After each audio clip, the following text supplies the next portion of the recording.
So the next thing I'm going to do is kubectl get pods all namespaces. Okay. So till now we have talked about get pods on a particular namespace. If you want to print the pods from all the namespaces, the option is all namespaces. If you see that, in that there is a cube system got generated.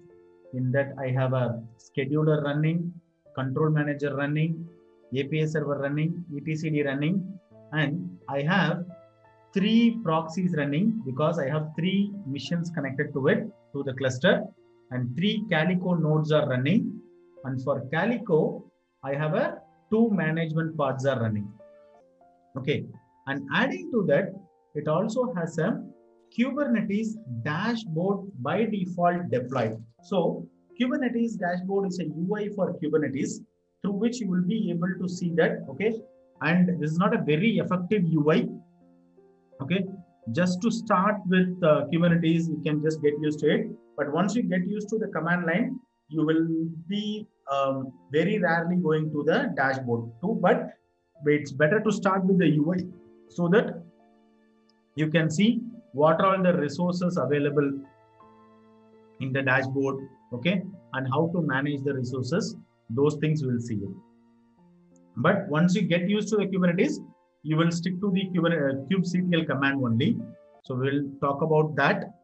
So first, to access the dashboard, okay, I need to create a user, okay, and that user, I need to give him a privilege to access all the resources in the dashboard. Okay, so Kubernetes is basically using a role-based access control. So there you can create a role, and that role can be assigned to a service account so that the service account will inherit the privileges. Okay, for accessing the dashboard, I know that there is a existing role called cluster admin. There is a role called cluster admin. I'm going to create a user for Kubernetes dashboard. And for that user, I'm going to create a cluster admin role. Okay, that's what we are going to do now. Okay, we are going to write a YAML, which will create a service account. And then for that user, I am going to allocate a cluster admin role. So let's do that. First, let's create a file called notepad user.yaml, and whenever okay, for Kubernetes, all the instructions you will be writing it in a YAML. So YAML is a indentation based. So this is basically a key value pair mapping kind of language. Okay, so it all started with XML. In XML, we'll have a tag, and the sub keys we will be writing it with the tags, and then people move to JSON. Okay, where you are going to differentiate the key and value using the brackets. Now, most of the languages are supporting YAML.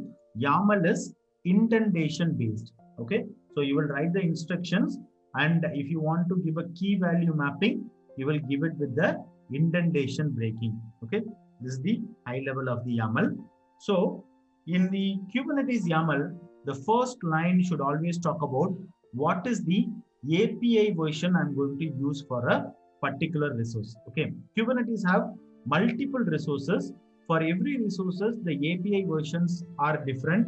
So to get more information about if I want what is the API I should be using for this resource, you can use the API reference document. So this is the API reference document where you can see, like for example, mine is a authentication resource for a service account. So API version should be API version v1, and normally what are all the values I will be passing on for this particular thing for service account. So I'll be passing the API version, and the next line will be kind. Kind is the area where I'm going to tell what kind of resource I'm going to create. So I may create a deployment, I may create a job, or I may create a pod, all those things you will define it in the kind. The kind for service account is service account, and in the metadata I'm going to provide the information like what will be the metadata for a service account, what is the username for the account, and what will be the in what namespace I want the user to be created. So these are the information I am going to provide. In the same way, this is for the service account. For authorization, you can talk about cluster role binding. So this is where you are going to map a role to a user.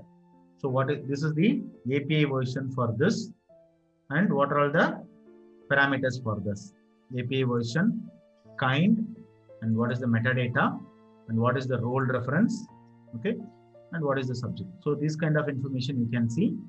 So to get more information about that, you can always use this API reference document.